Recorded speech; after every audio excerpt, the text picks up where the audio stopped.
Start. Hello, नमस्कार, good evening मेरे शेर शेरनियों। उत्कर्ष परिवार में आप सभी का दिल खोलकर स्वागत है। भाई साहब, बस आ गया मैं आपके सामने ना। मतलब क्लास लिखी थी, बस ये समझ लो। मतलब इतना काम था, फिर भी मैंने कहा भाई मैं जाऊंगा क्लास में, इतना ट्रैफिक, फिर भी मैं पहुंच गया हूँ ना। चलिए कोई बात नहीं, आया हूँ तो बहुत कुछ देकर जाऊंगा। अब तक की जितनी भी मेरी क्लासेज हुई होंगी उनमें से सबसे बेहतरीन क्लास आज की होने वाली है, ये मेरा आपसे वादा रहा। इकोनॉमिक्स का एक बेहतरीन कैप्सूल आपको देने वाला हूं आज। बस पूरी क्लास को ध्यान से देखना है, आराम से देखना है, निश्चित मानना, यकीन मानना, इकोनॉमिक्स की ताबूत में अंतिम कील की तरह एक क्लास होने वाली है। स्वागत है आप सभी का। पूजा, राहुल, अमरजीत, नितेश, विवेक, चिंकी, तितली, सुनील, मुस्कान, चिंटू, सभी का स्वागत है। माफी चाहता हूँ थोड़ा लेट आया, पर मैंने कहा था कि मैं आऊंगा जरूर, चिंता मत कीजिएगा। लेट आया हूं तो पूरे 1 घंटे पढ़ा कर ही जाऊंगा, ठीक है। चलिए शुरुआत करें क्लास की। आइए, तो इकोनॉमिक्स 100 इंपॉर्टेंट फैक्ट 60 मिनट के अंदर आपके सामने होंगे। इकोनॉमिक्स है, थोड़ा ध्यान से देखना है, आराम से देखना है, धैर्य के साथ देखना है। चाहे मुझे 10 मिनट एक्स्ट्रा लग जाए, कोई फर्क नहीं पड़ता है। मैं आपको आराम से धैर्य के साथ में प्रयास करूंगा चीजों को समझाने के लिए, क्योंकि इकोनॉमिक्स थोड़ा टफ सब्जेक्ट होता है आपके अनुसार जो है। और भविष्य में इकोनॉमिक्स को और व्याख्या करने का प्रयास भी करूंगा, ठीक है। चलिए शुरुआत करते हैं। तो हम लोग मंडे से चालू हुए थे और ये सफर हमारा पॉलिटी तक पहुंचा, ज्योग्राफी में पहुंच गया, हिस्ट्री भी हो गई, साइंस भी हो गई। आज आपका इकोनॉमिक्स होने वाला है और कल 7 फेरों वाली सीरीज आएगी आपकी, ऑल इन वन, सब कुछ इसके अंदर होगा। वही आपके 60 मिनट के अंदर 100 इंपॉर्टेंट फैक्ट जो है वो आपको यहाँ पर पढ़ाने वाला हूँ। ऑल इन वन यहाँ पर होने वाला है, ठीक है, कल। और फिर कल ही बताऊंगा कि अगला जो आपके वीक है उसका प्लान क्या रहने वाला है, वो कल ही आपको बताऊंगा, ठीक है। चलिएगा आगे बढ़ते हैं, इकोनॉमिक्स इंपॉर्टेंट फैक्ट की बात करते हैं, ठीक है। देखिए पहला पॉइंट तो क्या है, इकोनॉमिक्स जो है उसके जनक किसको कहते हैं हम लोग, उनका जनक जो है हम लोग जो है एडम स्मिथ को कहते हैं। किसको कहते हैं? एडम स्मिथ को इकोनॉमिक्स का जनक कहते हैं। इनकी एक बुक थी जिसका नाम क्या है, द वेल्थ ऑफ नेशन। क्या थी? द वेल्थ ऑफ नेशन जो है महत्वपूर्ण बुक है। तो इकोनॉमिक्स का जनक कौन है? एडम स्मिथ है। और बुक का नाम क्या है? बुक का नाम है द वेल्थ ऑफ नेशन। आपको ध्यान रखना है, ठीक है। आगे देखिए नेक्स्ट क्वेश्चन। इकोनॉमिक्स दो तरह की होती है। एक तो होती है कौन सी? व्यष्टि, जिसको हम क्या बोलते हैं, जिसको हम लोग जो है आपके माइक्रो इकोनॉमिक्स कहते हैं। क्या बोलते हैं इंग्लिश के अंदर? माइक्रो इकोनॉमिक्स कहते हैं, ठीक है। और एक होती है समष्टि, जिसको हम लोग मैक्रो कहते हैं। क्या बोलते हैं? मैक्रो कहते हैं। मैक्रो का मतलब बड़े लेवल पर, माइक्रो का मतलब छोटे लेवल पर, ठीक है। जब हम व्यक्तिगत इकाई की बात करेंगे, एक सिंगल व्यक्ति की बात करेंगे, तो व्यक्तिगत जो इकाई होगी वो माइक्रो के अंदर काउंट होती है, ठीक है। एक उपभोक्ता, एक परिवार, एक फर्म, जब एक की बात हो, चाहे एक उपभोक्ता, चाहे एक परिवार, चाहे एक फर्म, व्यक्तिगत इकाई की बात जब होती है तो हम क्या बोलते हैं? उसको माइक्रो कहते हैं, छोटे लेवल पर। मैक्रो का मतलब जब हम पूरे समाज की बात करें तो मैक्रो हो गया, ठीक है। इसके अंतर्गत संपूर्ण या फिर समग्र अर्थव्यवस्था जो है इसके व्यवहार का अध्ययन करते हैं। इस शाखा में राष्ट्रीय और अंतर्राष्ट्रीय मदों की शामिल किया जाता है। आपको ध्यान रखना है, तो मैक्रो और माइक्रो दोनों आपको ध्यान रखना है, दोनों में अंतर क्या है ये आपको ध्यान रखना है, ठीक है।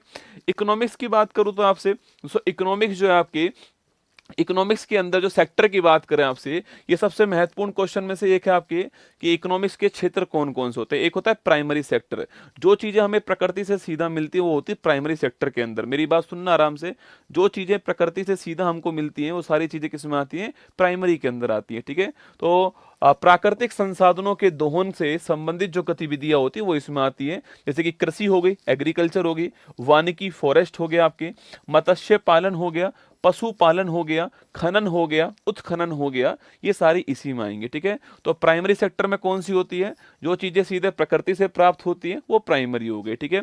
स्पीड से नहीं पढ़ाऊंगा आज, आज आराम से पढ़ाऊंगा, इकोनॉमिक्स टॉपिक है। स्पीड से जिसको देखना हो वो क्लास खत्म होने के बाद में स्पीड बढ़ा करके देख लेना, ठीक है। चलिए सेकेंडरी सेक्टर की बात अगर करूं मैं आपसे, तो सेकेंडरी में क्या होता है? मैन्युफैक्चरिंग जो होती है। सेकेंडरी के एग्जाम्पल जरूर ध्यान रखना आप, है ना। सेकेंडरी में मैन्युफैक्चरिंग, निर्माण, विनिर्माण, ठीक है। निर्माण, विनिर्माण और बिजली किस में आती है? आपके सेकेंडरी में आती है। देखो सेकेंडरी में जो प्राथमिक क्षेत्र से जो कुछ हमको मिला है उसको हम लोग क्या करते हैं, उसको हम लोग प्रोसेस करते हैं तो क्या बनता है, सेकेंडरी सेक्टर बनता है ना। तो प्राथमिक क्षेत्र के उत्पादों को प्रोसेस करके जो नए उत्पाद बनते हैं इन्हें क्या बोलते हैं हम, सेकेंडरी सेक्टर बोलते हैं। जैसे कि विनिर्माण हो गया, निर्माण है, कंस्ट्रक्शन है, मैन्युफैक्चरिंग है, विद्युत है, आपके गैस है और जल आपूर्ति। ये बहुत ही महत्वपूर्ण क्वेश्चन है, विद्युत, गैस और जल आपूर्ति किस में आती है, एग्जाम में खूब सवाल पूछता है, विद्युत, गैस और जल आपूर्ति किस में आती है। तो ध्यान रखना, विद्युत, गैस और जल आपूर्ति जो है वो सेकेंडरी सेक्टर के अंदर आती है, ठीक है। टर्सरी में क्या आता है, सर्विसेज किस में आती है, टर्सरी के अंदर आती है, ठीक है। तृतीयक सेवा में कौन सा आता है, इसमें जो सेवाएं होती हैं वो इसके अंदर आती है, ठीक है। परिवहन है, संचार है, बैंकिंग, बीमा, व्यापार, हॉस्पिटल, ये सारी सर्विसेज जो है, भंडारण। मैं आपको पढ़ा रहा हूं तो मैं उत्कर्ष में सर्विस दे रहा हूं, ठीक है। मैं आपको पढ़ा रहा हूं तो उत्कर्ष में सर्विस दे रहा हूं, तो मैं किस में आ गया, टर्सरी सेक्टर के अंदर आ गया, ठीक है। ये आपकी सारी किस में आती हैं, सामुदायिक सेवाएं, संचार, बैंकिंग, बीमा, परिवहन, संचार, इसमें आता है। हमारी जो इकोनॉमी है ना, उस हमारी इकोनॉमी में सबसे बड़ा जो पार्ट है वो किसका है, वो इसी का है, ठीक है। तो हमारी इकोनॉमी में सबसे बड़ा जो भाग है वो इसी का है, ठीक है। वैसे आप मुझे सोच के बताओ कि अगर इकोनॉमी की अगर हम बात करें तो कौन सी इकोनॉमी जो बेहतर होती है, उसमें कौन सा बड़ा पार्ट होना चाहिए। सोचो दोस्तों, ये वाला पार्ट क्या, सर्विस सेक्टर है, ठीक है। हमारी इकोनॉमी में बड़ा पार्ट कौन सा होना चाहिए, उद्योग वाला पार्ट है ना। मेक इन इंडिया हमारी इकोनॉमी में बड़ा होना चाहिए, मतलब कि सेकेंडरी सेक्टर जो है ये बड़ा होगा। सोचो जब उद्योग हमारे यहाँ पर खूब लगेंगे तो उद्योग लगने के बाद क्या होगा, अपने आप जो है वहां पर सर्विस आएंगी, अपने आप वहां पर एम्प्लॉयमेंट आएगा, हमारे यहाँ चीजें बनेंगी, हम उन चीजों को बाहर बेचेंगे, हम उनको एक्सपोर्ट करेंगे, बाहर से पैसा हमारे पास में आएगा। तो कौन होना चाहिए, ये वाला बड़ा होना चाहिए, पर हमारी इकोनॉमी में ये वाला बड़ा है, ठीक है। इसलिए हमने इसको बढ़ाने के लिए, ठीक है, सेकेंडरी वाले को बढ़ाने के लिए मेक इन इंडिया जो है ये प्रोग्राम चलाया था, आपको याद होगा, ठीक है। सेकेंडरी वाले को बढ़ाने के लिए हमने कहा कि भारत में निर्माण करो, मेक इन इंडिया करो, ठीक है। हम बार बार क्यों बोलते हैं कि जो भारत का भारत के जो इंजीनियर हैं वो यूएस से जाते हैं, हम उन्हें बार बार मना करते हैं, ठीक है, कि आप वहां क्यों जा रहे हो, हमारे यहीं पर रहकर आप काम करो, ठीक है। क्योंकि हम भी चाहते हैं कि हमारे यहाँ निर्माण हो, विनिर्माण हो, ठीक है, ध्यान रखना है। अच्छा, इस टर्सरी सेक्टर में क्या हो गया, आजकल जो है दो नए सेक्टर इसी में ऐड हो गए, ठीक है। पहले नहीं थे, इसी में दो नए सेक्टर आपके ऐड हो चुके हैं। जो कौन कौन से आपके, चतुर्थ और पंचम जो है आपके दो जो सेक्टर हैं ये दोनों इसी में ऐड हो गए, ठीक है। देखिए कौन कौन से हैं, क्वाटरनरी की बात करूं मैं आपसे तो कौन सा आएगा इसमें, एजुकेशन हो गया, रिसर्च हो गया और जो अनुसंधान है ये इसमें आता है, ठीक है। तो एजुकेशन है, रिसर्च है, वो इसी में आता है, R&D इसी के अंदर आता है, ठीक है। जो R&D होता है ना, रिसर्च एंड डेवलपमेंट जो होता है वो इसी के अंदर आता है, क्वाटरनरी के अंदर, ठीक है। और वहीं आपके पंचम की बात करूं, क्वानरी की बात करूं आपके, मतलब ये सेवाओं में थोड़ा डेवलप सेवाएं होगी, सेवाओं में थोड़ा अपर लेवल की सेवाएं होगी, ठीक है। जैसे इसमें कौन आता है आपके, इसमें आपके किसी अर्थव्यवस्था के सभी शीर्ष निर्णयों से जुड़े आपके MD हो गए, कोई MD है, कोई किसी आपकी कंपनी का CEO है, वो इसी में आएंगे, ठीक है। कोई कंपनी का MD है, कोई कंपनी का CEO है, वो इसमें आएंगे। कंपनी के एम्प्लॉय किस में आएंगे, कंपनी के एम्प्लॉय इसमें आएंगे, ठीक है। पर उस कंपनी का MD है, उस कंपनी का CEO है, वो किस में आएगा, वो इसमें आने वाला है, ठीक है। एक गोल्ड कॉलर जॉब दोस्तों और होती है आपकी, जैसे कि PM है, CEO है, CM है, ये सारे गोल्ड कॉलर जॉब के अंदर ही आते हैं, ठीक है, ध्यान रखना है ना। आगे देखिए दोस्तों, आपके हमारी इकोनॉमी एक मिक्स इकोनॉमी है। कैसी इकोनॉमी है, हमारी जो इकोनॉमी है वो मिक्स इकोनॉमी है। बहुत सारे टॉपिक हैं, बहुत सारे फैक्ट है, चिंता मत करो। अभी शुरुआत की तो थोड़ा मैं आपको कंसेप्ट के बारे में बता रहा हूं, ठीक है।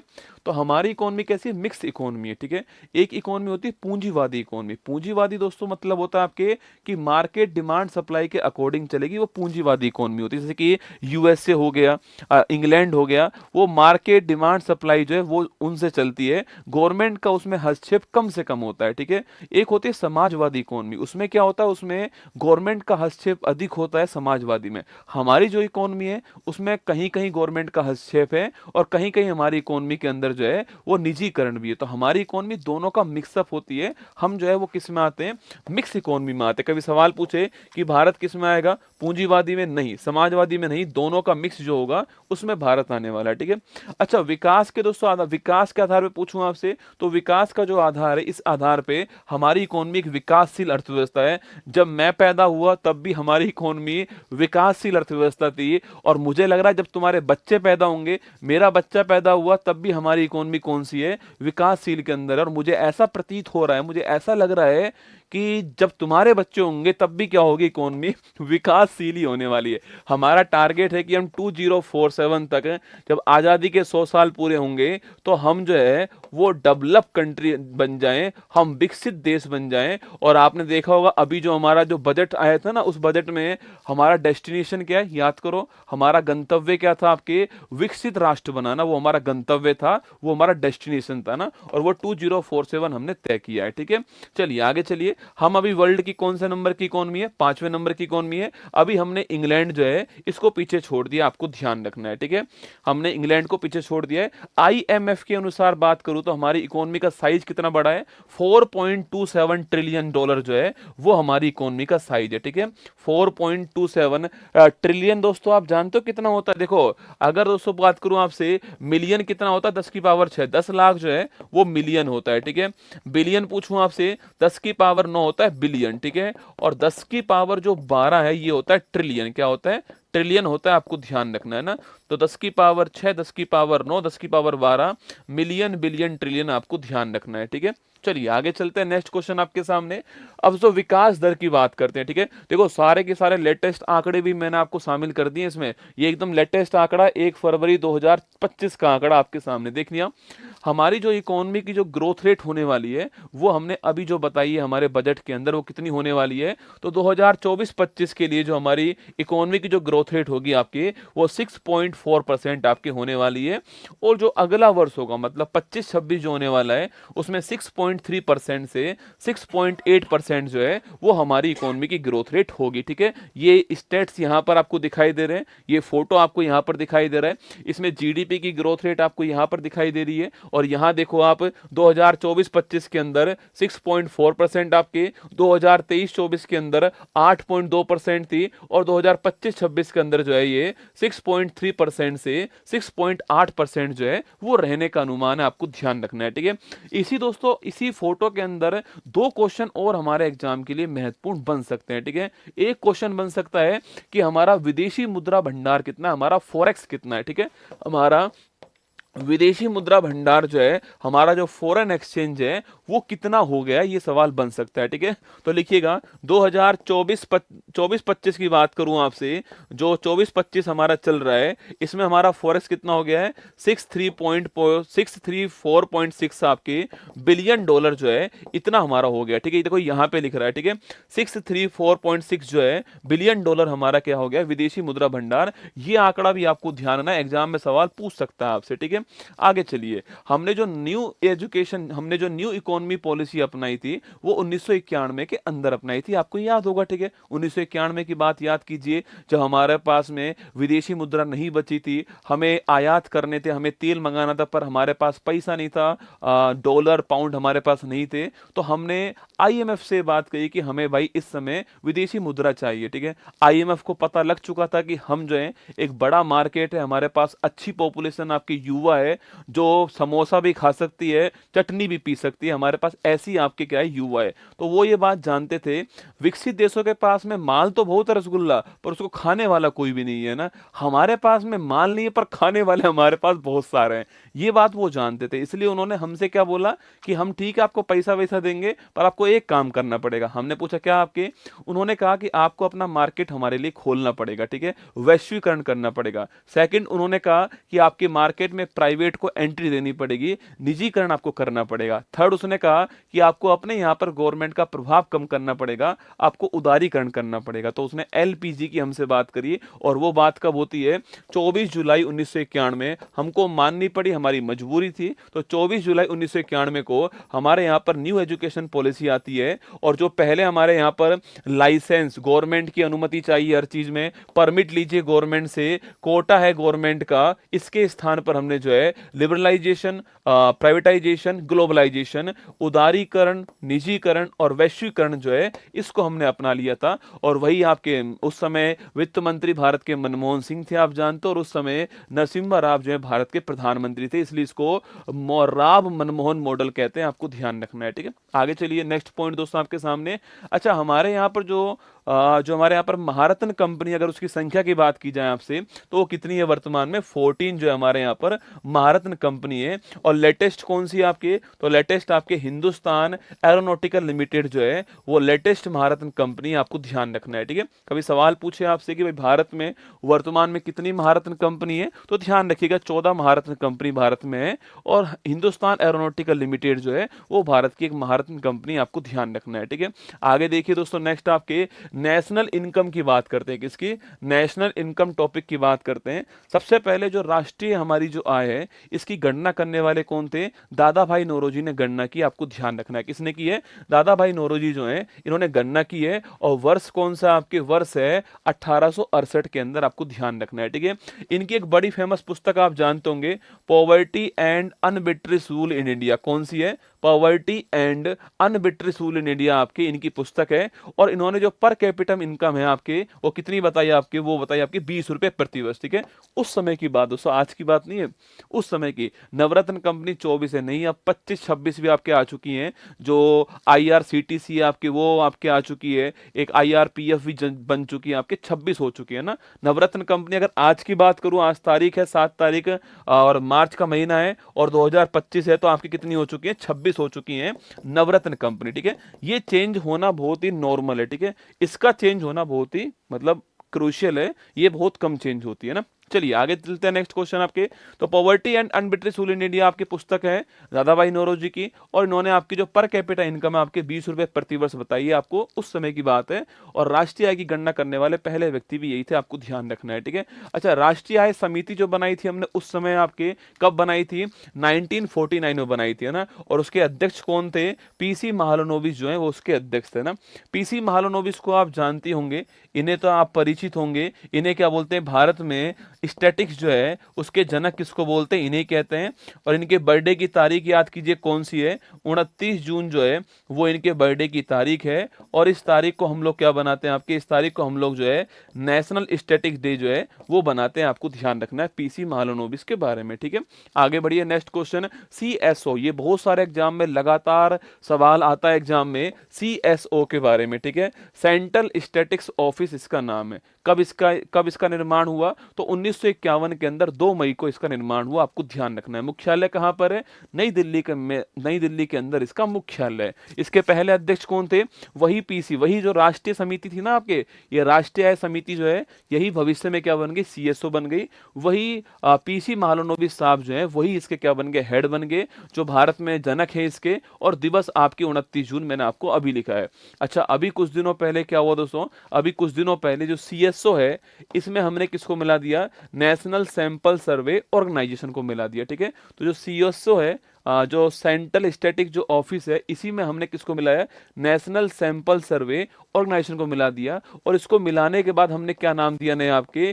NSO। तो वर्तमान में CSO स्टैंड नहीं करता है, मेरी बात सुनना, वर्तमान में CSO स्टैंड ही नहीं करता है, वर्तमान में NSO स्टैंड करता है। 2019 में ये नाम चेंज हो गया है और इसका नाम NSO हो गया। क्या हो गया? NSO, national static organisation. क्या हो गया? सॉरी, ऑफिस है, राष्ट्रीय सांख्यिकी कार्यालय इसका नाम है। यहां पर क्या नाम था? केंद्रीय सांख्यिकी कार्यालय था, यहां पर राष्ट्रीय सांख्यिकी कार्यालय इसका नाम हो गया है। और आपको ध्यान रखना है ये किस मंत्रालय के अंदर आता है आपके? ये आपके MOSPI के अंदर आता है। ठीक है, ministry of statics and programme implementation. क्या बोलते हैं? Ministry of statics and programme implementation जो है ये इसका नाम है। देखो ये बात लिखी हुई है यहाँ पर ना। 23 मई 2019 को CSO तथा NSSO को मिलाकर के राष्ट्रीय सांख्यिकी कार्यालय जो है NSO किया गया था। वर्तमान में राष्ट्रीय राष्ट्रीय आय के आंकड़े जारी करता है। तो वर्तमान में नेशनल इनकम के आंकड़े जारी करने वाला कौन है? हजारों बार ये सवाल पूछा गया एग्जाम के अंदर, कौन है आपके? वो एनएसओ है, ठीक है। और एनएसओ सांख्यिकी और कार्यक्रम क्रियान्वयन मंत्रालय मॉस्पी जो है इसके अधीन आता है, ठीक है। मैं फिर कह रहा हूं, हो सकता है आपने पेड बैच में भी इससे पहले बहुत बार पढ़ा होगा, आपने 50-50 घंटे भी बहुत बार पढ़ा होगा इकोनॉमिक्स जो, पर मैं आपको 1 घंटे में जो पढ़ाकर यहाँ पर जाऊंगा ना एग्जाम में, आपको इसका परिणाम जरूर देखने को मिलेगा, ये मेरा आपसे वादा रहा, ठीक है। तो एनएसओ नाम हो चुका है, मॉस्पी के अंदर आता है, 2019 में हुआ है। एनएसओ किससे मिलकर बना हुआ है? सीएसओ प्लस एनएसएसओ से मिलकर बना हुआ है। दो बातें आपको ध्यान रखनी है, ठीक है। चलिए आगे बढ़ते हैं दोस्तों। फिनेंशियल ईयर क्या होता है? देखो हमारा जो नववर्ष है हम क्या बोलते हैं? हैप्पी न्यू ईयर क्या बोलते हैं? 1 जनवरी को हम लोग अपना हैप्पी न्यू ईयर कहते हैं, ठीक है। लेकिन जो फिनेंशियल ईयर जो होता है ना वो 1 अप्रैल को स्टार्ट होता है, ठीक है। तो 1 अप्रैल से 31 मार्च जो है ये क्या होता है? ये आपका फिनेंशियल ईयर होता है। कब से? 1 अप्रैल से 31 मार्च जो है वो क्या होता है? फिनेंशियल ईयर होता है। आपको ध्यान रखना है, ठीक है। देखिएगा, वित्तीय वर्ष जब राष्ट्रीय आय की गणना एक निश्चित अवधि के लिए होती है, 1 वर्ष के लिए होते हैं, तो भारत में 1 अप्रैल से 31 मार्च जो है ये फिनेंशियल ईयर है। तो भारत में, अच्छा 1 अप्रैल की तारीख क्यों चुनी हमने? आप में से किसी ने इस बात को सोचा है आज तक? कोई दिमाग लगाया आपने आज तक कि गुरुजी हमने 1 अप्रैल क्यों चुना? हमने 1 मार्च, हमने 1 जुलाई, हमने 1 अगस्त, हमने 1 जनवरी क्यों नहीं चुना? हमने 1 अप्रैल की तारीख क्यों चुनी थी? ये आपके लिए एक सवाल मैं छोड़ रहा हूँ, ठीक है। आप जवाब दो, फिर उसके बाद में मैं आपको इसका रिप्लाई दूंगा ना। तो 1 अप्रैल से 31 मार्च जो होता है वो क्या होता है? फाइनेंशियल ईयर होता है। आपको ध्यान रखना है, ठीक है। चलिए आगे बढ़ते हैं दोस्तों। राष्ट्रीय आय के मापन की जो विधियां हैं वो देने वाला कौन था? तो साइमन कुड्स, कौन आपके? साइमन कुन्नेट्स जो है आपके ये देने वाला, ठीक है। 3 विधि इसने बताई थी। एक तो थी आपकी उत्पाद विधि, प्रोडक्शन मेथड, एक थी आय विधि, इनकम मेथड, और एक थी आपके व्यय विधि, एक्सपेंस मेथड जो है। इन 3 विधियों के आधार पे हम लोग जो है वो क्या बनाते हैं? इन 3 विधियों के आधार पे हम लोग जो है राष्ट्रीय आय की गणना करते हैं, क्योंकि मार्च क्लोजिंग व्लोजिंग तो 1 अप्रैल के बाद में आई है, ठीक है। आरबीआई की स्थापना 1 अप्रैल को होती है। कब होती है? आरबीआई की स्थापना 1 अप्रैल 1935 को होती है, ये आपको ध्यान रखना है, ठीक है। तो आरबीआई की स्थापना 1 अप्रैल को होती है और 1 अप्रैल को ही हमारा फाइनेंशियल ईयर आपके स्टार्ट होता है, ठीक है। चलिए आगे बढ़िएगा। नेक्स्ट क्वेश्चन है दोस्तों, राष्ट्रीय आय की बात करूं मैं आपसे। देखो एक होता है, ये आपके सबसे महत्वपूर्ण टॉपिक है इस आपके स्लाइड का, जिसको समझने में थोड़ा टाइम आपको लग सकता है, पर कोई बड़ी बात नहीं है। मेरे पास पूरी रात है रसगुल्ला समझाने के लिए, आपके पास पूरी रात है, आराम से समझते हैं, ठीक है। देखिए दोस्तों, पहली बात तो जीडीपी क्या होती है? अगर जीडीपी की बात करूं आपसे तो जीडीपी का मतलब होता है सकल घरेलू उत्पाद, ग्रोस आपके डोमेस्टिक प्रोडक्ट। क्या होता है? ग्रोस डोमेस्टिक प्रोडक्ट, सकल घरेलू उत्पाद। सीधा सा मतलब समझ लीजिए, 1 वर्ष के अंदर, कितने वर्ष के अंदर? दोस्तों 1 वर्ष के अंदर जो है, 1 वर्ष के अंदर किसी देश की घरेलू सीमा के अंदर, क्योंकि मैंने कहा जीडीपी की फुल फॉर्म क्या है? Gross domestic product, D for domestic मतलब घरेलू सीमा। तो 1 वर्ष के अंदर किसी देश की घरेलू सीमा के अंदर जो है ना, एक वर्ष में किसी देश की घरेलू सीमा के अंदर जो भी उत्पादित अंतिम वस्तु और सेवा होगी उसका जो मूल्य होगा वही क्या कहलाएगा? जीडीपी। देखो, एक लेखा वर्ष में देश की घरेलू सीमा में सभी उत्पादकों द्वारा उत्पादित अंतिम वस्तु और सेवा, इसमें सबसे महत्वपूर्ण जो लाइन है ना वो कौन सी है? वो है आपके अंतिम वस्तु और सेवा। क्या है? अंतिम वस्तु और सेवा। गुरुजी इसका मतलब समझ में नहीं आया दोस्तों, अभी समझाते हैं, ठीक है। मान लो दोस्तों आपके पास क्या है? आपके पास दोस्तों आलू है, ठीक है। आपके पास आलू है, आपका मन करा कि मैं अपना आलू बेच के आता हूं, ठीक है। आलू बेच के आता हूं, आपने वो आलू जो है वो बेच दिए, और आपने जिसको आलू बेचे दोस्तों आपके, वो था आपके सैंडविच वाला। कौन था? सैंडविच वाला था। उसने दोस्तों क्या करा आपके, उसने मान लो आपसे 50 रुपए के आलू खरीद लिए, और इस 50 रुपए के आलू उसने सैंडविच के अंदर भर के जो है 200 रुपए के बेच दिए, ठीक है। 200 रुपए के बेच दिए। अब आपसे पूछो जीडीपी क्या होगी? देखो जीडीपी का मतलब है जो उपभोक्ता ने यूज करा उसको काउंट करना है। उपभोक्ता ने क्या यूज करा? उपभोक्ता ने ये आलू यूज नहीं करा था, उपभोक्ता ने ये सैंडविच यूज करा है, ठीक है। उपभोक्ता ने क्या खाया, ये आलू खाया, सैंडविच खाया, सैंडविच खाया, तो इसे काउंट नहीं करना है 50 को, सीधा 200 को काउंट करना है, ठीक है। तो क्या है, अंतिम वस्तु और सेवा का जो मूल्य होता है जिसको कंज्यूमर ने आपके यूज करा है, वही क्या है, वही आपके क्या है, उसी को काउंट करना है, ठीक है। ऐसा ना हो कि 200 में 50 को काउंट करके 250 कर दो, ठीक है, क्योंकि ये 50 तो इसमें पहले से ही शामिल हो चुका है ना, ये 50 तो इसमें पहले से शामिल हो चुका है। तो अंतिम वस्तु और सेवा का मूल्य जो है वो काउंट होगा आपकी जीडीपी के अंदर, ठीक है। अब देखिए दोस्तों, जब भी आपको इकोनॉमिक्स में एक काम करना हो, ठीक है, आपको ग्रोथ से क्या निकालना हो, अगर आपको ग्रोथ से क्या निकालना हो, नेट निकालना हो, ठीक है, मेरी बात सुनना, अगर आपको सकल से निवल निकालना हो या शुद्ध निकालना हो, तो आप एक ही काम करना, आप जो है इसमें से जो मूल्य ह्रास है, डेप्रिसिएशन जो है, इसको माइनस कर देना, ठीक है। मूल्य ह्रास को हिंदी में घिसावट भी कहते हैं, ठीक है, घिसावट भी कहते हैं, इंग्लिश में बोलते हैं इसको डेप्रिसिएशन, क्या बोलते हैं, डेप्रिसिएशन जो है, इसे माइनस कर देना, आपका अपने आप क्या आ जाएगा, ग्रोथ से आपका सकल आ जाएगा, ठीक है। जैसे दोस्तों एग्जांपल देख लीजिए, मैंने आपसे कहा कि जीडीपी से क्या निकालना है मुझे, जीडीपी से मुझे एनडीपी निकालना है, ठीक है। पहले आप देखो सेम दोस्तों कौन सा है, ठीक है, देखो यहां भी पी है, यहां भी पी है, काट दो, यहां डी है, यहां भी डी है, काट दो, यहां पर जी का मतलब क्या है, ग्रोस, क्या है, जी का मतलब ग्रोस है, और यहां एन का मतलब क्या है, नेट। कुल मिलाकर आपको जो है ग्रोस से क्या निकालना है, आपको ग्रोस से नेट निकालना है, कुछ नहीं करना, इसमें से आप जो है डेप्रिसिएशन माइनस कर देना आपके फॉर्मूले में, ये आपका एनडीपी आ जाएगा। बस इतना ही करना है, कुछ और नहीं करना है, इतना ही करना है। जो सेम हो उसको काट दो, जो सेम हो, ये सेम ये सेम काट दो, जो डिफरेंट है बस उसको यहां से माइनस कर दो। ये फॉर्मूला आपके सामने यहां पर हो गया, देखो यहां पर लिखा हुआ है दोस्तों आपके, अगर पूछूं आपसे, देखो यहां पर ये माइनस मूल्य ह्रास, देखो क्या आपके ग्रोस से, यहां पर मुझे ग्रोस से क्या निकालना है, नेट निकालना है, तो ग्रोस में से मूल्य ह्रास को माइनस कर दिया, आपको ध्यान रखना है, ठीक है। तो एक फॉर्मूला कौन सा हो गया, एक फॉर्मूला हो गया कि अगर ग्रोस से आपको नेट निकालना हो तो क्या करना है, ग्रोस से नेट निकालने के लिए आपको डेप्रिसिएशन जो है इसको माइनस कर देना है, ये आपका फॉर्मूला ठीक बैठ जाएगा, ठीक है।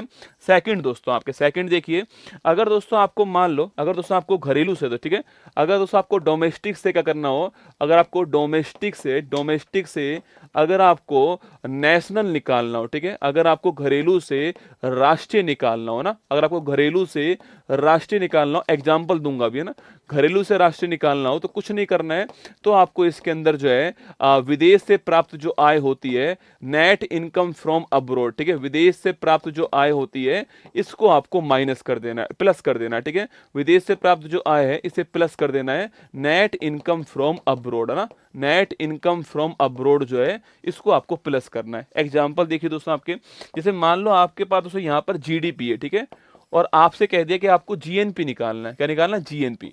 मैंने कहा सेम को काट दो, मैंने कहा सेम को काट दो, पी सेम है, पी सेम काट दो, जी सेम है, जी सेम काट दो, यहां पर अंतर किसका है, डी फॉर डोमेस्टिक, किसका हो गया, डी फॉर डोमेस्टिक, यहां पर अंतर किसका है, एन फॉर नेशनल, किसका हो गया है, एन फॉर नेशनल, मतलब कि आपको डोमेस्टिक से क्या निकालना है, नेशनल निकालना है, कुछ नहीं करना है, आपको जो नेट इनकम फ्रॉम अब्रोड है आपको इसको प्लस कर देना है, ठीक है, नेट इनकम फ्रॉम अब्रोड जो है इसे आपको प्लस कर देना, यही अंतर होगा, ठीक है। देखो दोस्तों यहां पर देखना आपके, देखो यहां से जीडीपी है आपकी, जीएनपी है, ठीक है, तो जीएनपी अगर मुझे निकालना है तो जीडीपी जो होगी, डोमेस्टिक जो होगा उसमें विदेश से प्राप्त जो आपके आय है उसको आपको प्लस कर देना। मैंने भी तो ये कहा कि अगर आपको नेशनल निकालना हो तो क्या करना है, जो जीडीपी जो होगी आपकी उसमें विदेश से प्राप्त जो आय होगी उसे आपको प्लस कर देना है, आपको ध्यान रखना है, ठीक है, उसे आपको प्लस कर देना है, ये आपको बात ध्यान रखनी है, ठीक है।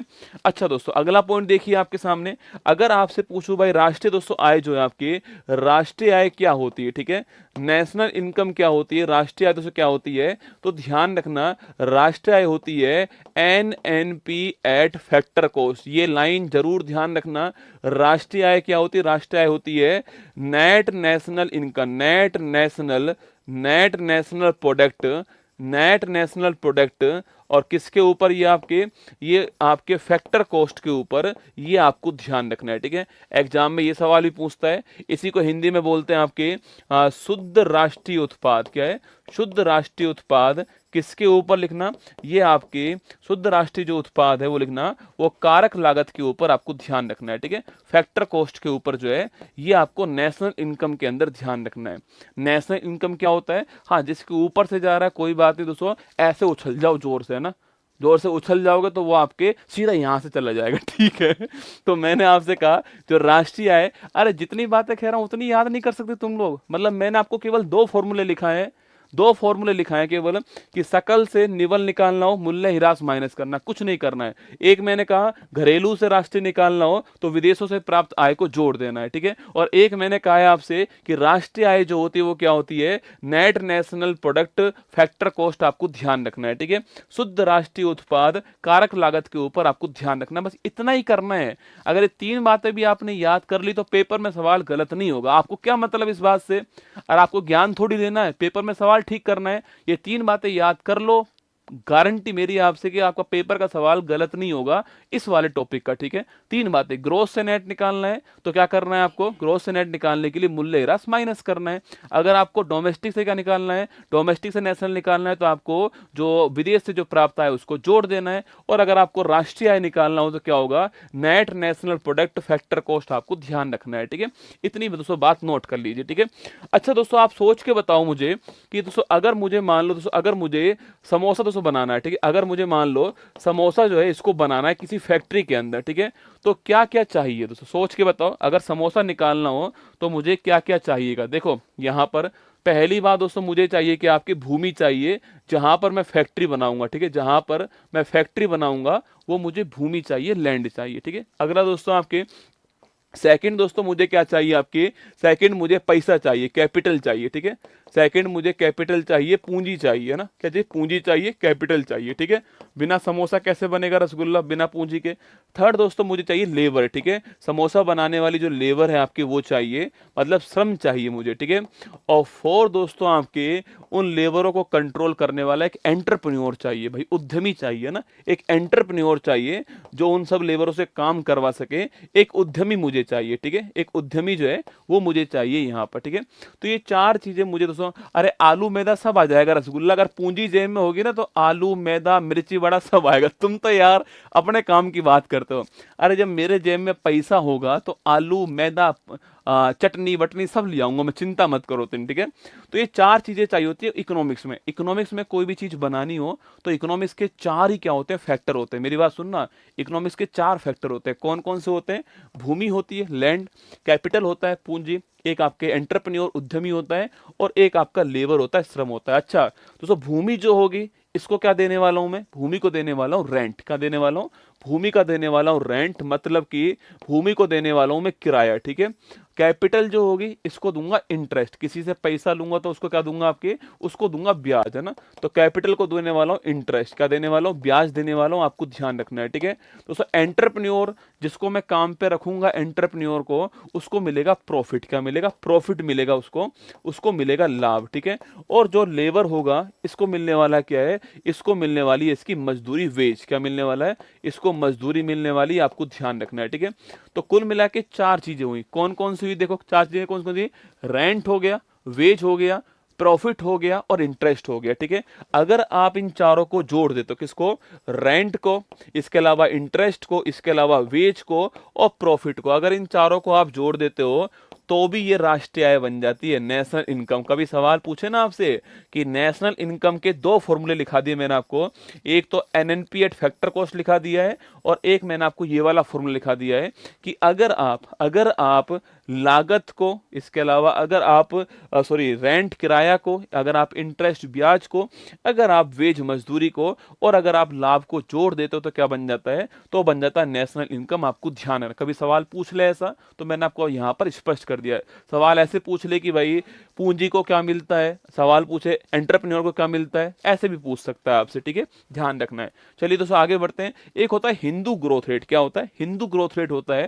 देखो हिंदू ग्रोथ रेट का मतलब है आपके जब ग्रोथ रेट 2-3% के आसपास रहे, ठीक है, ग्रोथ रेट जो है वो कम रहे और 2-3% के आसपास रहे तो उनको प्रोफेसर राजकृष्णन, सवाल ही पूछता है कि हिंदू ग्रोथ रेट देने वाले कौन थे, प्रोफेसर राजकृष्णन जो है इन्होंने उसको हिंदू ग्रोथ रेट का है, ठीक है।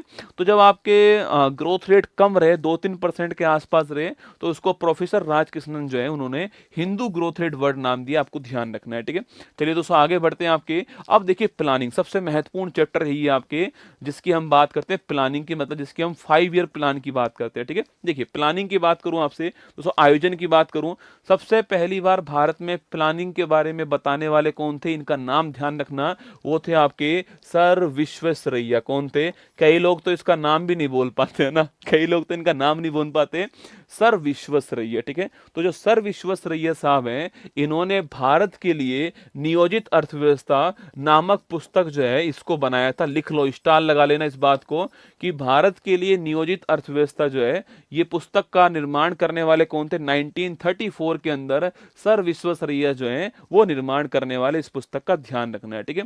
अगला क्वेश्चन दोस्तों आपके, 1944 में मुंबई के 8 जो प्रमुख व्यापारी थे, उन्होंने आपके एक बॉम्बे प्लान तैयार किया, ठीक है। नोट करना, 8 प्रमुख व्यापारियों ने प्लानिंग करने के लिए एक बॉम्बे प्लान तैयार कब किया था? 1944 में, आपको ध्यान रखना है, ठीक है।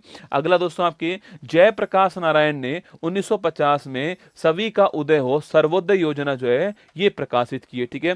और सबसे महत्वपूर्ण क्वेश्चन है 15 मार्च 1950, ठीक है। 15 मार्च 1950 को केसी नियोगी समिति, स्टार लगाना, सवाल पूछे कभी आपसे कि भाई योजना आयोग की स्थापना किस कमेटी की सिफारिश पर होती है, तो केसी नियोगी समिति जो है इनकी सिफारिश पर 15 मार्च 1950 को योजना आयोग की स्थापना होती है, आपको ध्यान है, ठीक है। तो योजना आयोग की स्थापना किस कमेटी से आपके? केसी नियोगी कमेटी से होती है आपके, और 15 मार्च 1950 को होती है, ये भी आपको ध्यान रखना है, ठीक है। चलिए आगे बढ़ते हैं, नेक्स्ट क्वेश्चन आपके सामने। तो जो योजना आयोग है उसने हर 5 साल के लिए योजना तैयार कर दी कि भाई हम 5 साल ये करने वाले, ठीक है, हम 5 साल ये करने वाले हैं, उसको बोलते हैं 5 ईयर प्लान। क्या बोलते हैं? 5 ईयर प्लान, आपको ध्यान रखना है, ठीक है। इसे बोलते हैं पंचवर्षीय योजना। क्या बोलते हैं इसको? पंचवर्षीय योजना कहते हैं, 5 ईयर प्लान कहते हैं, ये आपको ध्यान रखना है, ठीक है।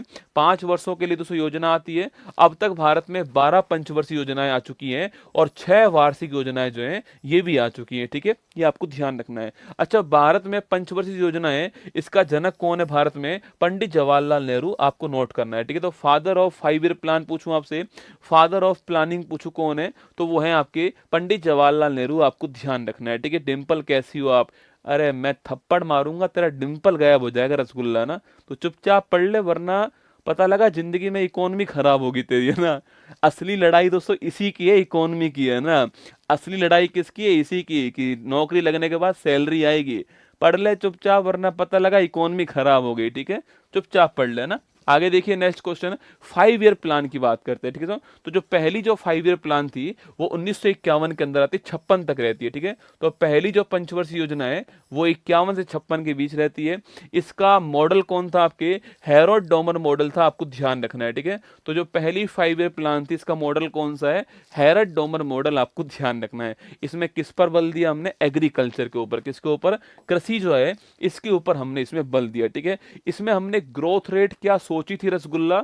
हमने सोची 2.1%, ठीक है, और प्राप्त कितनी कर ली हमने? 3.6%। ये बड़ा महत्वपूर्ण क्वेश्चन है, एग्जाम में सवाल पूछता है कि पहली जो पंचवर्षीय योजना है उसकी ग्रोथ रेट क्या थी? 3.6% थी, पर हमने सोची कितनी थी आपके? 2.1%। पहली थी ना, इसलिए हमने कम सोची थी, है ना। इसके बाद सेकंड आती है 56 से 61। कितनी आती है? 56 से 61 के बीच सेकंड आती है। ये महालनोबिस जो मॉडल है इस पर डिपेंड है। किसके ऊपर है? जो महालनोबिस मॉडल है इसके ऊपर डिपेंड थी, आपको ध्यान रखना है, ठीक है। और दोस्तों यहां पर जो है किसके ऊपर बल दिया हमने? जो भारी उद्योग है इसके ऊपर बल दिया, ध्यान रखिएगा, ठीक है। इसमें टारगेट क्या था हमारा? 4.5% जो है टारगेट था, और प्राप्त कितना किया हमने? 4.27% जो हमने प्राप्त किया, ठीक है। तो पहले में टारगेट क्या था? 2.1%। कितना प्राप्त किया हमने? 3.6%। सेकंड में टारगेट जो है वो 4.5% था, प्राप्त कितना किया? 4.27%। पहले का मॉडल हैरोल्ड डोमर मॉडल था और सेकंड का आपके महालनोबिस मॉडल। पहले के अंदर हमने कृषि की बात की, सेकंड के अंदर हमने इंडस्ट्री की बात की, ध्यान रखिए, ठीक है। अगला क्वेश्चन आपके तृतीय पंचवर्षीय योजना, ठीक है, इसकी बात करूं 1961 से 66, ठीक है दोस्तों। ये हमारा एक बड़ा बड़ा फेलियर रहा, ठीक है। क्योंकि इसी टाइम सोच के देखो आप, इसी टाइम जो है 1962 के अंदर चीन ने हमारे ऊपर अटैक कर दिया। 1965 के अंदर आपके पाकिस्तान और भारत के बीच में युद्ध हो गया, ठीक है। तो ये वो टाइम था जिसमें हमारे ऊपर बाहरी अटैक भी हुआ है, हमारे यहाँ पर अकाल भी पड़ गया। इससे इस वाला जो आपके फेज था, इसमें बहुत खराब कंडीशन हमारी रहती है। टारगेट हमारा क्या है 5.6% और प्राप्त कितना किया हमने 2.4% किया। ये हमारा फेलियर रहा। ये आपके सुखमय चक्रवर्ती जो मॉडल है इस पर डिपेंड था, आपको ध्यान रखना है, ठीक है। इसके बाद हमें ऐसा लगा कि अब हमें जो है कुछ गैप लेना चाहिए और हमने वही काम किया, और वो है चौथी पंचवर्षीय योजना। इससे पहले हमने जो है 3 साल गैप ले दिया। इसके पहले हमने 3 साल जो है 67 to 68 हो गया, और 68 to 69 जो है ये 3 साल जो है हमने गैप लिया, और वार्षिक योजनाएं जो है वो हमने स्टार्ट किया। आपके जो ईयरली प्लान है आपके, वो हमने स्टार्ट किया। इन 3 सालों में हमने गैप ले लिया, ठीक है। आगे दोस्तों बढ़िएगा। आपके चौथी पंचवर्षीय योजना कब आती है? 1969 में आती है, और 1974 तक रहती है। कौन सी? आपके चौथी पंचवर्षीय योजना, ठीक है। इसी टाइम दोस्तों हमारे यहाँ पर जो है हरित क्रांति हो चुकी थी ना, अब यहाँ पर हम संभलना चालू कर चुके हैं वापस, ठीक है। देखिएगा ये कौन से मॉडल पे डिपेंड है? आपके DR गाडगिल जो है, ये आपके धरना आपके ये इन्होंने जो है इसको तैयार किया, ड्राफ्ट को आपको ध्यान रखना है, ठीक है। अगला क्वेश्चन, इसका उद्देश्य क्या था? आपके स्थिरता के साथ में आर्थिक विकास करना और भारत को सेल्फ डिपेंड बनाना उद्देश्य था ना, क्योंकि यहां पर हमारे साथ चोट हो चुकी है, इसलिए हमने कहा कि स्थिरता के साथ में विकास करना है और खुद को सेल्फ डिपेंडेंट बनाना, ये हमारा इस बार उद्देश्य था ना। हमने टारगेट 5.5 से 5.7% किया, प्राप्त हमने वापस से 3.3% किया। कोई याद करने वाली बात नहीं है, ठीक है। पांचवी पंचवर्षीय योजना दोस्तों ये भी बड़ी महत्वपूर्ण है। 1974 में स्टार्ट हुई, लेकिन ये खत्म कब होने वाली थी? 79 में एंड होने वाली थी, लेकिन इससे पहले ये 78 में एंड हो गई, ठीक है। हुआ क्या? 78 में कांग्रेस गवर्नमेंट चेंज हो जाती है, इंदिरा गांधी जी चुनाव हार जाती है, और उसके स्थान पे क्या होता है? उसके स्थान पे जो है वहां पर जनता पार्टी की गवर्नमेंट बनती, जिसमें आप जानते हो कि जो मोरारजी देसाई हैं वो भारत के प्रधानमंत्री बनते हैं, ठीक है। प्रधानमंत्री बनने के बाद उन्होंने जो है 5 ईयर प्लान पे ब्रेक लगा दिया, और उन्होंने क्या करा? आपके उन्होंने रोलिंग प्लान स्टार्ट किया ना, उन्होंने 1 वर्ष के लिए रोलिंग प्लान जो है वो स्टार्ट कर दिया। तो 1978 से 79 जो है रोलिंग प्लान चलता है, और 79 से 80 भी रोलिंग प्लान चलता है। 80 में वापस जो है मोरारजी देसाई साहब आपके हट गए थे चुनाव से, मतलब हार गए थे, और वापस से इंदिरा गांधी चुनाव जीतती हैं। 80 में वापस से क्या होता है? 80 में वापस से 5 ईयर प्लान हमारे यहाँ पर स्टार्ट होती है, ठीक है। तो कभी सवाल पूछे कि ऐसी कौन सी 5 ईयर प्लान थी जो पूरे 5 साल नहीं चली, तो कौन सी थी आपके? वो थी आपके पांचवी। सवाल सुनो मेरी बात को, ऐसा कौन सा 5 ईयर प्लान है जो 5 साल नहीं चला है? वो है आपके पांचवी, आपको ध्यान रखना है, ठीक है। अगला पॉइंट, टारगेट क्या था इसका? मॉडल था DP धर का मॉडल, गरीबी उन्मूलन टारगेट था, आपको ध्यान रखना है। गरीबी उन्मूलन जो है वो टारगेट था। लक्ष्य हमारा 4.4% है, और प्राप्त हमने 4.8% किया। इसके बाद हमने रोलिंग प्लान चालू कर दिया 1978-79 के बीच में, और 79-80 के बीच में रोलिंग प्लान आपकी जनता पार्टी ने स्टार्ट किया। फादर ऑफ रोलिंग प्लान कौन है? ठीक है, तो फादर ऑफ रोलिंग प्लान जो है डॉक्टर गुरनार मिडल। कौन है? डॉक्टर गुरनार मिडल जो है वो फादर ऑफ रोलिंग प्लान है, ये आपको ध्यान रखना है, ठीक है। हर्टन करने जाऊं गुरुजी, मोबाइल साथ लेके जा। मैं फिर कह रहा हूं बेटा, मोबाइल साथ लेके चली जा, वहीं बैठ के देख लेना, ठीक है। इनकमिंग और आउटगोइंग दोनों साथ होने दे तू ना, इनकमिंग दिमाग में और आउटगोइंग दोनों साथ होने दे, ठीक है। हाँ, तेरा भी भला और पेट का भी भला, ठीक है। तो रोलिंग प्लान 2 साल चलता है, और डॉक्टर गुरनार मिडल आपके जनक थे, ध्यान रखना, ठीक है। चलिए आगे चलिए, नेक्स्ट क्वेश्चन आपके छठी पंचवर्षीय योजना 1980 से 85 के बीच में कौन सी है? 80 से 85 के बीच में छठी 5 ईयर प्लान आपके आता है, ठीक है। अगला क्वेश्चन दोस्तों आपके, इसका उद्देश्य क्या है? रोजगार सृजन करना और गरीबी उन्मूलन इसका उद्देश्य है, ठीक है। रोजगार, एम्प्लॉयमेंट क्रिएशन जो है वो इसका उद्देश्य, आपको ध्यान रखना है ना। इसके बाद 7वीं पंचवर्षीय योजना आती है, ठीक है। 1985 से 90 के बीच में 7वीं जो पंचवर्षीय योजना है वो आपके आती है। इसका उद्देश्य क्या है आपके? इसका उद्देश्य सामाजिक न्याय। क्या है? सामाजिक न्याय, ये आपको ध्यान रखना है, ठीक है। इसके बाद 1990 से 91 और 91 से 92 जो है आपके ये हॉलीडे आ गया, अवकाश आ गया, ठीक है, अवकाश आ गया। कोई भी योजना यहाँ पर स्टार्ट नहीं हुई है, आपको ध्यान रखना है, ठीक है। इसके बाद में 1992-97 के बीच में 8वीं पंचवर्षीय योजना स्टार्ट होती है। कब? आपके 1992 से आपके 97 के बीच में 8वीं जो 5 ईयर प्लान है वो स्टार्ट होती है। अच्छा दोस्तों, इसी बीच में विश्व में क्या स्टार्ट हो रहा है? इसी बीच में विश्व में जो है आपकी वो स्टार्ट हो रहा है मानव विकास सूचकांक। याद करो 1991-92 के अंदर जो है वो मानव विकास सूचकांक की बात होती है, ह्यूमन रिसोर्स की बात होती है 1991-92 के बीच में, ठीक है। अब देखिए दोस्तों ना, तो जो 8वीं जो योजना है इसका लक्ष्य क्या था? मानव संसाधनों का विकास करना। लगाओ स्टार। अगर सवाल पूछे कभी आपसे ये लक्ष्य हमने क्यों रखा, क्योंकि मैंने आपसे कहा कि मानव विकास सूचकांक आपके इसी वर्ष में आया था, इसलिए हमने ये लक्ष्य रखा, ठीक है। तो मानव संसाधन का विकास इसका लक्ष्य था, ध्यान रखना आपके। और ये जॉन डब्ल्यू मिलर मॉडल जो है आपके मिलर मॉडल के ऊपर ध्यान रखना, ठीक है। इसके बाद 9वीं आती है कब? आपके 1997 से 2002 के बीच 9वीं आती है। 10वीं जो है 2002 से 2007 के बीच 10वीं आती है। और 11वीं की बात करूं आपसे 2007 से 12 के बीच 11वीं आती है। उद्देश्य क्या है? तीव्र और समावेशी विकास जो है ये इसका लक्ष्य है। स्टार लगा लेना। 11वीं और 12वीं का लक्ष्य क्या था और कितना हमने अचीव किया, दोनों एग्जाम में महत्वपूर्ण है, ठीक है। तो तीव्र और समावेशी विकास, रैपिड एंड इंक्लूसिव डेवलपमेंट जो है वो इसका लक्ष्य था, आपको ध्यान रखना है, ठीक है। हमने 9% का टारगेट किया था और हमने जो है आपके वो लगभग 8% दोस्तों अचीव किया। अब तक का सबसे बड़ा अचीवमेंट जो है वो यही था ना। देखो अब तक मैंने जितनी भी आपको अचीवमेंट लिखाई है, हमने कितना अचीव किया, उसमें सबसे बड़ा कौन सा है? 8%। तो 11वीं जो पंचवर्षीय योजना है इसमें सबसे अधिक हमने अचीव किया 8%, आपको ध्यान रखना है, ठीक है। अगला क्वेश्चन देखिए, 12वीं पंचवर्षीय योजना 2012-17 के बीच में आती है। इसमें और इसमें लक्ष्य में देखो आप, यहां भी तीव्र है, यहां भी तीव्र दोस्तों ना। जैसे तुम्हारा जो भी मुझे बोल रहा था हगटन आ रहा है, तो उसका भी तीव्र है और ये भी तीव्र है, ठीक है। अगला क्वेश्चन, समावेशी, सबका विकास, ये भी सबका विकास है, ठीक है। बस यहां पर एक अंतर कौन सा है? यहां पर एक नया वर्ड और आ गया आपके, सस्टेनेबल। तो rapid, sustainable and inclusive development, ये बहुत ही जबरदस्त क्वेश्चन है। जो आपकी जो 12वीं जो पंचवर्षीय योजना है इसका टारगेट क्या है? Rapid, inclusive and sustainable development. Rapid, inclusive and sustainable development, ये इसका टारगेट है, ठीक है। अगला हमने अचीव कितना किया था? आपके 6.7% से 6.9% जो है वो हमने इसमें अचीव किया, ठीक है। इसके बाद जो योजना आयोग था उसके स्थान पे हमने क्या बना दिया? नीति आयोग बना दिया, ठीक है। योजना आयोग जो है इसके स्थान पे कौन आता है? नेशनल इंस्टीट्यूट फॉर ट्रांसफॉर्मिंग जो इंडिया है, नीति आयोग आपके बन चुका है, ठीक है। कब की बात है? 1 जनवरी 2015 की बात है, आपको ध्यान रखना है, ठीक है। नीति आयोग आपके बन चुका है ना। इसके पहले अध्यक्ष कौन थे? मोदी जी इसके पहले अध्यक्ष थे। पहले उपाध्यक्ष कौन थे आपके? अरविंद पनघड़िया इसके पहले उपाध्यक्ष है ना। और पहले सीईओ पूछू कौन था आपके? सिंधु श्री खुल्लर जो है पहले सीईओ है ना। इसके अध्यक्ष हमेशा कौन होते हैं? इसके अध्यक्ष हमेशा जो है वो मोदी जी ही होते हैं, आपको ध्यान रखना है, ठीक है। तो आगे देखिए। अच्छा, इसने विजन कितना दिया आपके? 15 साल का। ये डायग्राम आपको केवल एनसीईआरटी में मिलेगा, चेक करना है ना। इसका विजन कितना है? 15 साल का विजन था ना। विजन 15 साल का है। स्ट्रेटजी इसने 7 साल के लिए बनाई थी और जो एक्शन प्लान है वो आपके 3 साल के लिए बनाया। मतलब इसने जो 5 साल वाला सिस्टम था ना आपके, उसको 3 भाग में डिवाइड कर दिया, ठीक है। विजन लिया 15 साल का, उस विजन को पाने के लिए स्ट्रेटजी बनाई कितनी? 7 साल की, ठीक है। और उसके लिए आपके एक्शन प्लान बनाया 3 साल का। दोस्तों किया क्या आपके? जीरो। ये जो सुनने का जो आविष्कार था ना, मुझे लग रहा है वो नीति आयोग के लिए हुआ है भाई साहब, कुछ नहीं किया दोस्तों।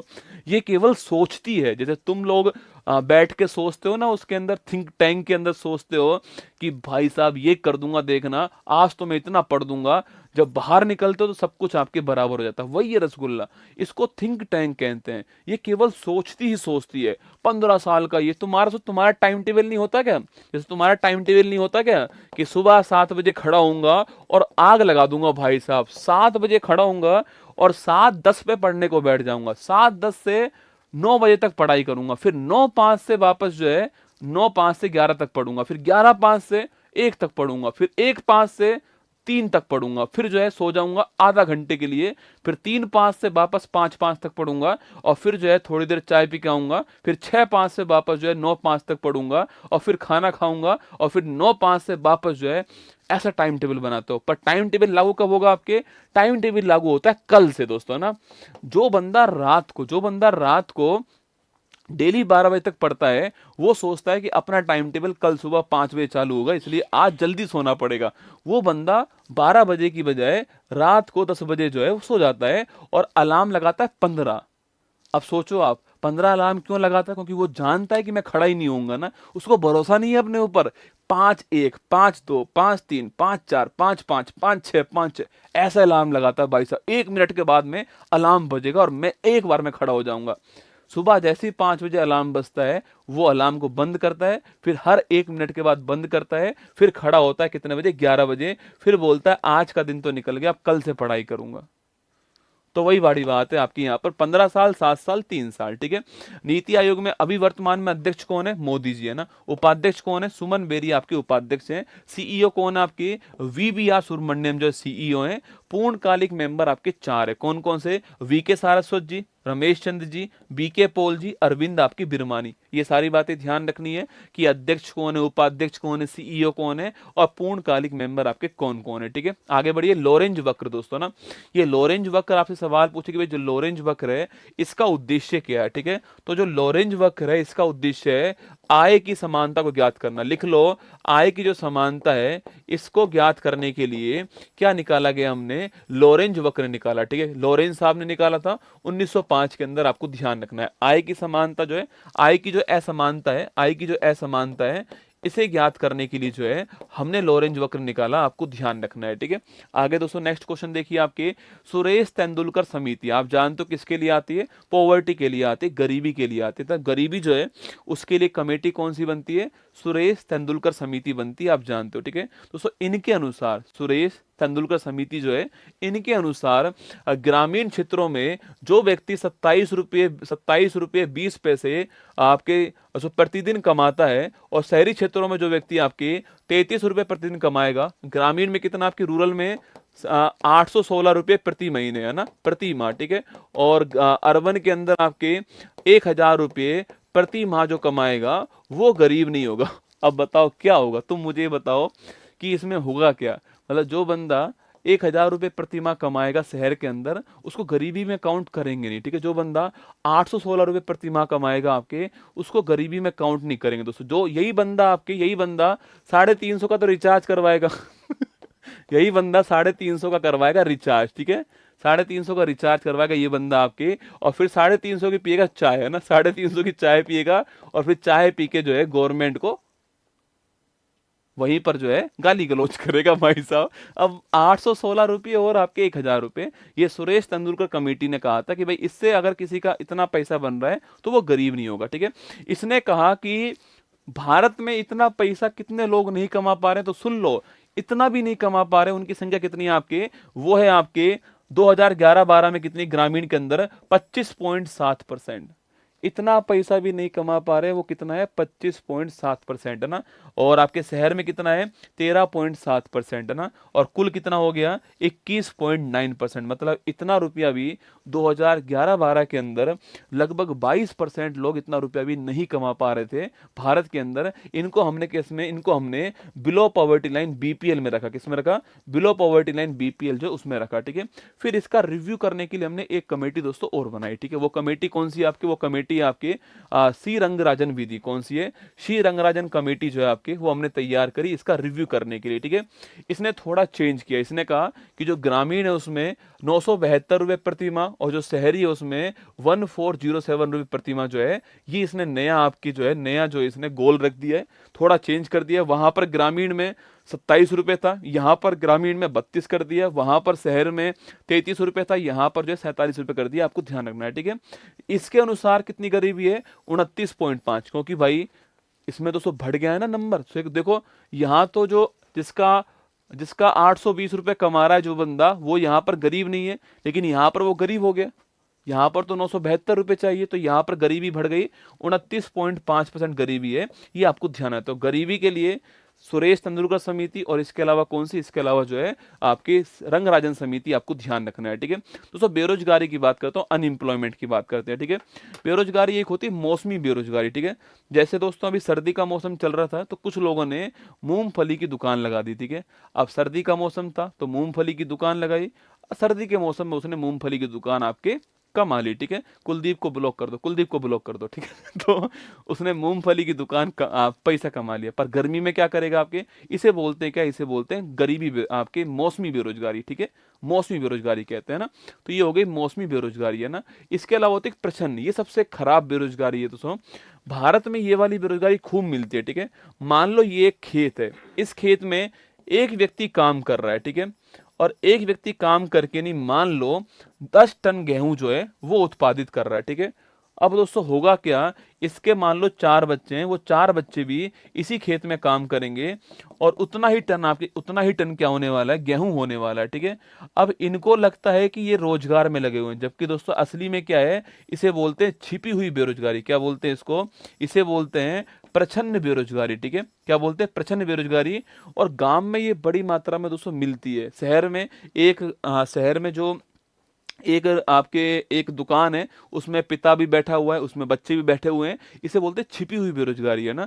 ये बहुत ही खतरनाक बेरोजगारी है, छिपी हुई बेरोजगारी, प्रच्छन्न बेरोजगारी, ये आपको ध्यान रखना है, ठीक है। अगला क्वेश्चन दोस्तों आपके सामने, संरचनात्मक बेरोजगारी, ठीक है, ये भी महत्वपूर्ण है। ऐच्छिक बेरोजगारी, ये है आपकी वाली बेरोजगारी, ठीक है, आप इस कैटेगरी में दोस्तों आते हो ना। अच्छा, आप लोग खुद को बेरोजगार मानते हो क्या, बताओ मुझे कमेंट उसमें, क्या आप लोग खुद को बेरोजगार मानते हो, क्या आप लोग खुद को अनएम्प्लॉयमेंट मानते हो, यस या नो, ठीक है। क्या आप लोग खुद को अनएम्प्लॉय मानते हो क्या आप लोग खुद को बेरोजगार मानते हो क्या, यस या नो। अगर आप खुद को बेरोजगार मानते हो तो आप भूल के अंदर हो, आप बेरोजगार नहीं हो। क्या ही बात कर रहे हो मास्टर, सही बात कर रहा हूँ बेटा, आप बेरोजगार नहीं हो। गवर्नमेंट के अनुसार आप बेरोजगारी में नहीं आते हो। जो बेरोजगारी का जो आंकड़ा आता है ना कि भारत में 3.2% बेरोजगारी है, अगर तुमको बेरोजगारी में माने तो भारत में 32% बेरोजगारी है। अगर तुम्हें मान ले, सरकार बेवकूफ थोड़ी तुम्हें मानेगी, सरकार तुमको बेरोजगार नहीं मानती है। हाँ, तुम ऐच्छिक बेरोजगार हो, अपनी मर्जी से बेरोजगार हो। भाई सरकार ने बोला है कि बेरोजगारी का मतलब क्या है, जिसको पैसा कमाने को नहीं मिल रहा है वो बेरोजगार है। सरकार कह रही है मनरेगा खोला हुआ है ना, कमा लो पैसा, मनरेगा में हम रोजगार दे तो रहे हैं, तुम तो अपनी मर्जी से, तुम चाहते हो कि तुम्हें गवर्नमेंट जॉब मिले, तुम इसके लिए बेरोजगार हो। तो तुम्हें गवर्नमेंट बेरोजगार नहीं मानती, तुम लोग ऐच्छिक बेरोजगार हो, तुम अखंड बेरोजगार हो। तुम हो अखंड बेरोजगार, है ना। तो तुम ऐच्छिक बेरोजगार, मेरी बात समझे ना, ऐच्छिक बेरोजगारी बेरोजगारी में काउंट नहीं होती है। तुम अपनी मर्जी से बेरोजगार हो ना भाई, तुम्हें पटवारी बनना है, तुम्हें दरोगा बनना है, तुम्हें टीचर बनना है, तो तुम्हारी ये इच्छा है। गवर्नमेंट तो कह रही है कि मनरेगा मैंने खोला हुआ है, वहां पर काम कर ले, पैसा कमा, बेरोजगारी दूर कर ले। तुमने कहा नहीं, मैं तो गवर्नमेंट जॉब में जाऊंगा। तो तुम लोग अपनी इच्छा से बेरोजगार हो, ध्यान रखना, ठीक है। तो एक चक्रीय भी होती है आपके, रोटेशन में बेरोजगारी जो होती है, कभी मंदा, कभी धीमा, कभी तेज रहता है, वो भी होता है, ठीक है। आगे बढ़िए, फिलिप्स वक्र, ये भी बड़ा महत्वपूर्ण क्वेश्चन है। सवाल पूछे कि भाई साहब फिलिप्स वक्र जो है आपके, ये किसको काउंट, किसके लिए होता है आपके, तो ध्यान रखना इन्फ्लेशन, ठीक है। मैंने कहा इन्फ्लेशन जो है, इसके लिए वक्र कौन सा है, मुद्रास्फीति जो है, इसके लिए वक्र कौन सा है, फिलिप्स वक्र। कभी सवाल एग्जाम में सवाल पूछ ले कि फिलिप्स वक्र जो है इसका संबंध किससे है, इन्फ्लेशन, आपको ध्यान रखना है, ठीक है। आगे बढ़िए, नेक्स्ट क्वेश्चन आपके सामने दोस्तों, हमारे यहाँ पर इंडस्ट्रियल पॉलिसी आई है, हमारे यहाँ पर औद्योगिक नीति आई, जिसमें पहली कौन सी आई थी, 1948। आपको पहली जरूर ध्यान रखनी है, ठीक है।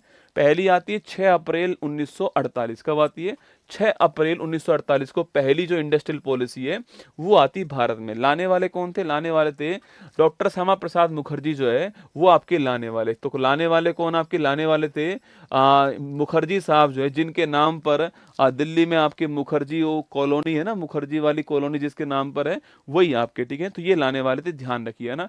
सेकंड वाली कब आती है, 1956 में आती है, ठीक है। पंडित जवाहरलाल नेहरू जो है उनके टाइम पर आती है 56 के अंदर, ये आपको ध्यान रखना, सेकंड वाली, ठीक है। इसके बाद आपके 1977 में भी आती, इसके बाद 1980 के अंदर भी आती है। जो लास्ट जो अभी तक आई है हमारे यहाँ पर वो आई है 1991 में, ठीक है। जो लास्ट हमारे यहाँ पर है वो कौन सी है, 1991 में, आपको ध्यान रखना है। तो पहली कब आती है, पहली आपके 6 अप्रैल 1948 को आती है। दूसरी मैंने आपको लिखवा दी 56 में आती है, उसके बाद 77 में भी आती है, उसके बाद 80 में भी आती है, और लास्ट कब आई थी, 1991 में, आपको ध्यान रखना है, ठीक है दोस्तों। इसके बाद आपके आईसीआईसीआई बैंक, भारत में वर्तमान में एक तेजी से उभरती हुई बैंक कौन सी है, वो है आपके आईसीआईसीआई बैंक, ठीक है। इसकी स्थापना कब होती है, 55 के अंदर होती है, प्राइवेट सेक्टर की बैंक है, आप जानते हो, ठीक है। इसके बाद नेक्स्ट कौन सी बैंक आती है, सिडबी बैंक आती है ना, small industrial development bank of India, SIDBI bank आती है। और सिडबी बैंक आप जानते हो कि 2 अप्रैल 1990 को इसकी स्थापना होती है और लखनऊ में इसका मुख्यालय है और मनोज मित्तल इसके हेड है, ठीक है। आप तो केवल ये याद कर लो कि 1990 में इसकी स्थापना और लखनऊ में क्या है इसका मुख्यालय हो गया, ठीक है। दोस्तों आगे बढ़िए, नेक्स्ट पॉइंट आपके export import bank, Exim bank कहते हैं, ठीक है। तो एक्सपोर्ट इंपोर्ट संभालने वाली बैंक कौन सी, एक्जिम बैंक है। 1982 में स्थापना है, 1981 का अधिनियम है और मुंबई में इसका मुख्यालय, आपको ध्यान रखना है, ठीक है। आगे बढ़िए, नेक्स्ट क्वेश्चन, नाबार्ड की बात करूं आपसे, national bank for agriculture and rural development bank है। इस बैंक की स्थापना शिवरमन कमेटी की सिफारिश पर होती है और ये बात कब की, ये बात है आपकी 1982 की बात है, आपको ध्यान रखना है, ठीक है। तो 1982 में शिवरमन कमेटी की सिफारिश पर इसकी स्थापना होती है। 12 जुलाई 1982 को स्थापना होती है, मुंबई में इसका मुख्यालय है। एक बार सवाल पूछा गया कि इसकी प्रारंभिक पूंजी कितनी है, 100 करोड़ रुपए इसकी प्रारंभिक पूंजी, आपको ध्यान रखना है, ठीक है। और वर्तमान में साजी केवी जो है वो इसके वर्तमान में हेड है, आपको ध्यान रखना है, ठीक है। इसके बाद दोस्तों अगला क्वेश्चन की बात करूं आपसे, संविधान में जो बजट है आपके उसको वार्षिक वित्तीय विवरण कहते हैं। मैंने आपको साइंस पॉलिटी में भी पढ़ाया था कि जो बजट शब्द है उसका उल्लेख हमारे यहाँ पर नहीं है, एनुअल फाइनेंशियल जो स्टेटमेंट है उसका उल्लेख हमारे यहाँ पर है, ठीक है। आर्टिकल कौन सा, 112 आर्टिकल, आपको ध्यान रखना है, ठीक है। इंदिरा गांधी बजट पेश करने वाली पहली महिला थी, आपको नोट करना है। अगला क्वेश्चन आपके, निर्मला सीतारमन जी ने कितनी बार, आपके 8 बार जो है बजट पेश कर दिया है। सर्वाधिक बार किसने पेश, सर्वाधिक बार जो है वो आपके मोरारजी देसाई साहब जो है इन्होंने पेश किया, 10 बार, आपको ध्यान रखना है। और पहली बार बजट पेश करने वाले कौन थे, के षणमुखम शेट्टी जो है ये पहली बार बजट पेश करने वाले, आपको ध्यान रखने हैं, ठीक है। आगे बढ़िए, अभी हमारे यहाँ पर 16वां वित्त आयोग जो है बन चुका है, आर्टिकल 280 के अंदर, ध्यान रखना आपके, बनाया कब गया, 2023 में बनाया गया है। इसके अध्यक्ष कौन है, अरविंद पनघड़िया इसके अध्यक्ष है। जब पहला वित्त आयोग पूछूं आपसे उसके हेड कौन थे, केसी नियोगी उसके हेड थे ना। 15वां वित्त आयोग पूछूं आपसे तो एनके सिंह आपके 15वां वित्त आयोग के अध्यक्ष हो गए ना। तो इसके अध्यक्ष कौन है, अरविंद पनघड़िया। इसके सचिव का नाम जरूर नोट करना, सचिव कौन है, श्री ऋत्विक रंजन पांडे, स्टार लगाओ ना, कभी कभी सवाल सचिव पे पूछता है, हम लोग जो है अध्यक्ष बोल के आ जाते हैं ना। तो अध्यक्ष अरविंद पनघड़िया और सचिव कौन है, सेक्रेटरी श्री ऋत्विक रंजन पांडे। आपको ये इसके अलावा ये मेंबर जो है वो भी यहाँ पर शामिल हुए हैं। 5 वर्ष कार्यकाल है और 26 से 31 के बीच में इसका कार्यकाल रहने वाला है, ठीक है। आगे बढ़िए, नेक्स्ट क्वेश्चन आपके, मुद्रा की बात करूं आपके, हमारे एक इकोनॉमिक्स में एक होती है M0, एक होती है M1, एक होती है M2, एक होती है M3। आपने शायद ये नाम सुने होंगे, ठीक है।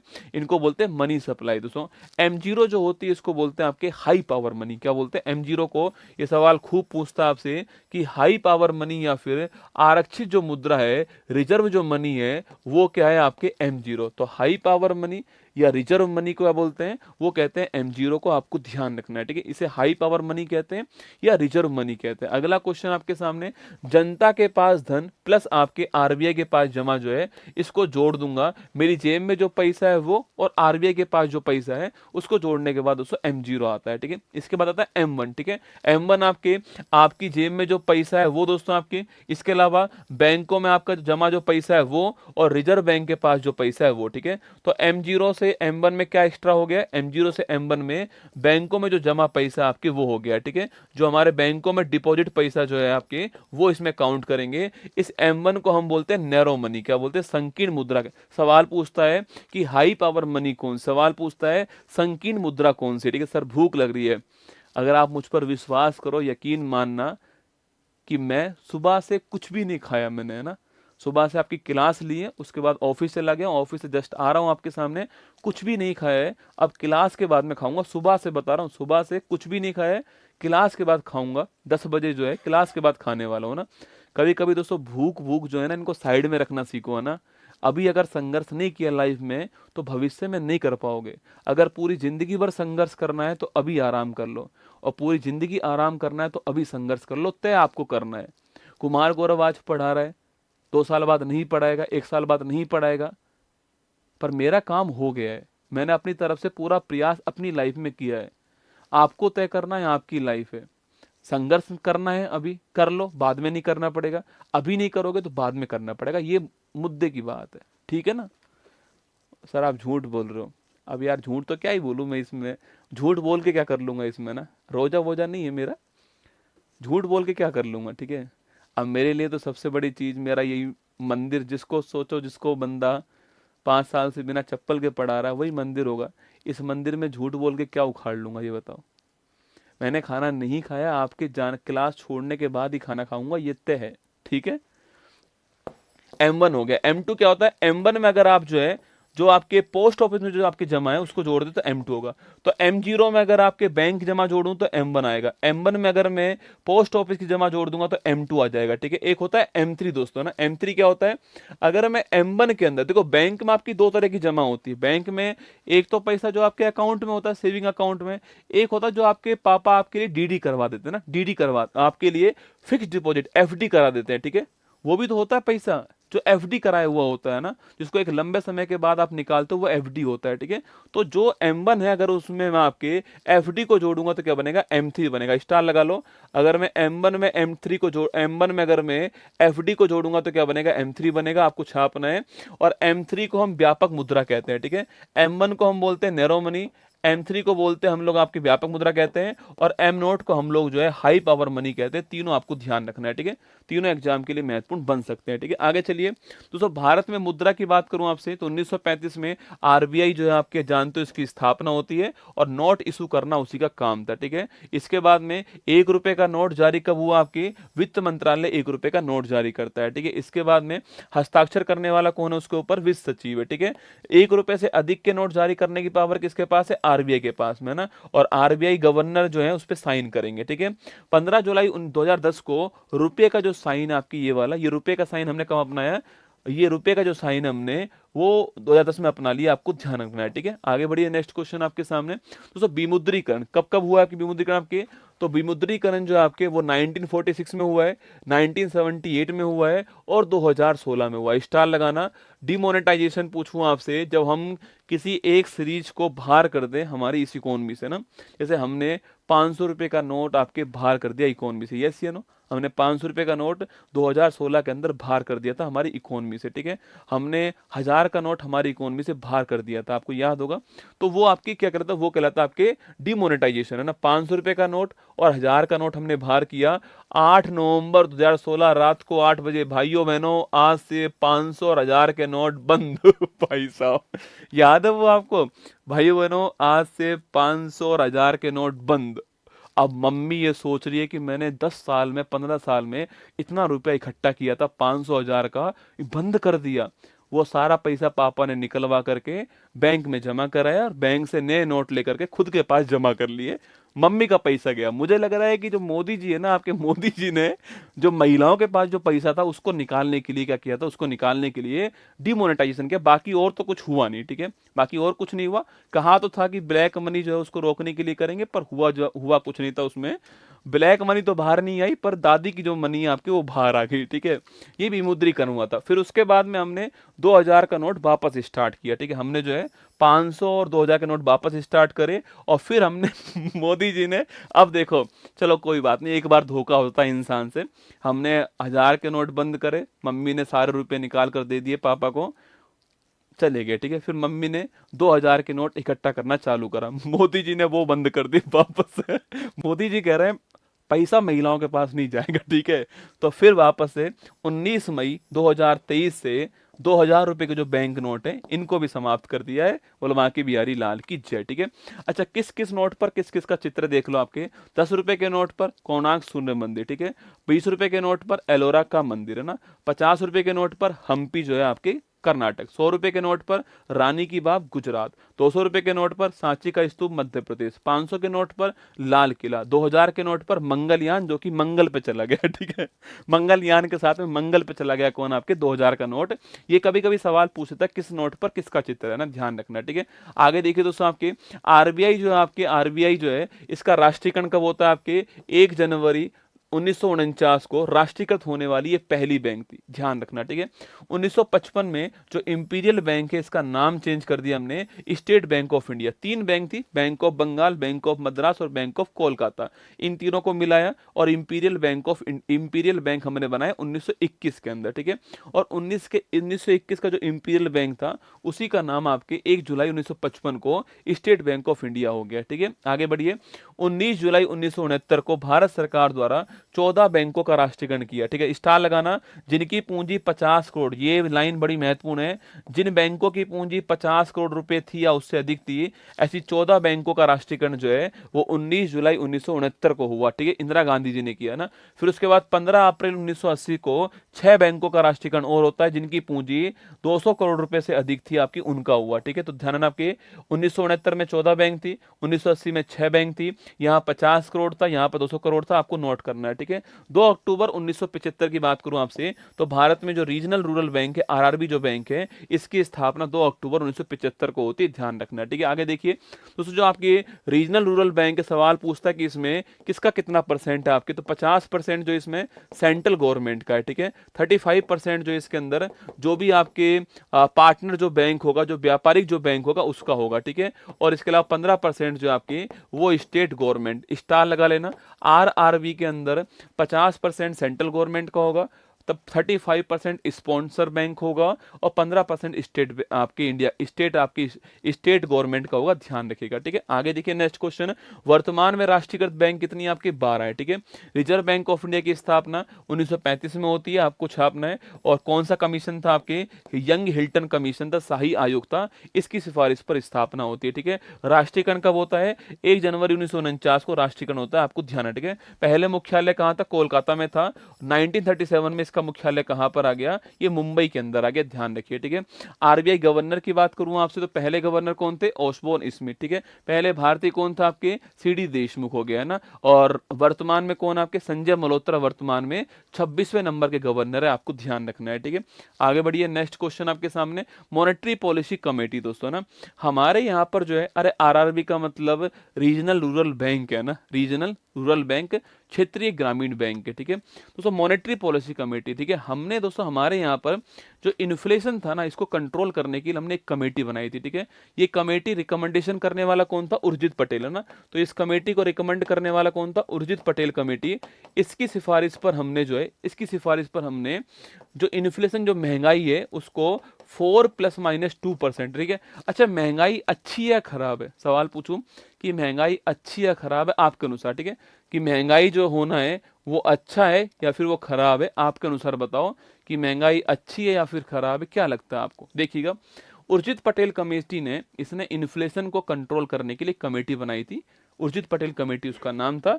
और इसने इन्फ्लेशन को आपके 4 ± 2% पर स्थिर रखने की बात करी। और ये काम करने की जिम्मेदारी किसको मिली है, मॉनेटरी पॉलिसी कमेटी को मिलती है। 2016 में इसकी स्थापना होती है। इसके अंदर 3 आरबीआई के मेंबर होते हैं और 3 इसके अंदर जो है आपके गवर्नमेंट के मेंबर है। 3 तो आरबीआई के मेंबर है, 3 गवर्नमेंट। जो अच्छी कह रहा है वो भी गलत है, जो गलत कह रहा है वो भी गलत है, ठीक है दोस्तों।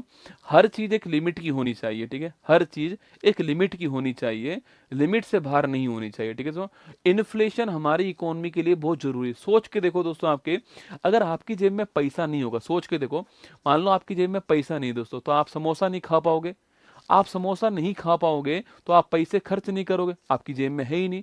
अगर आप पैसे खर्च नहीं करोगे, समोसा बेचने वाला कैसे कमाएगा दोस्तों, समोसा बेचने वाला नहीं कमाएगा तो आलू बेचने वाला कैसे कमाएगा, चटनी बेचने वाला कैसे कमाएगा।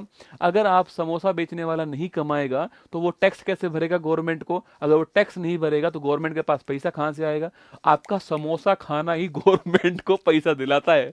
आप जो समोसा खाते हो वही गवर्नमेंट की असली कमाई है, रसगुल्ला। तो इन्फ्लेशन होना जरूरी है, आपकी जेब में पैसा होना जरूरी है, रसगुल्ला।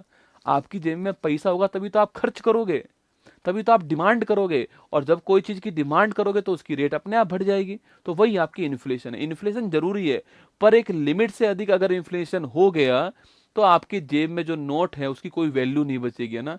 आप गए मार्केट में दोस्तों, जिम्बाब्वे की हालत दोस्तों ऐसी है कि जिम्बाब्वे में जो नोट है ना, उन नोटों को लोग खिड़की पे लगाते हैं, सूरज की रोशनी अंदर ना आए। वहां पर नोटों की कीमत अखबार से कम है, रसगुल्ला।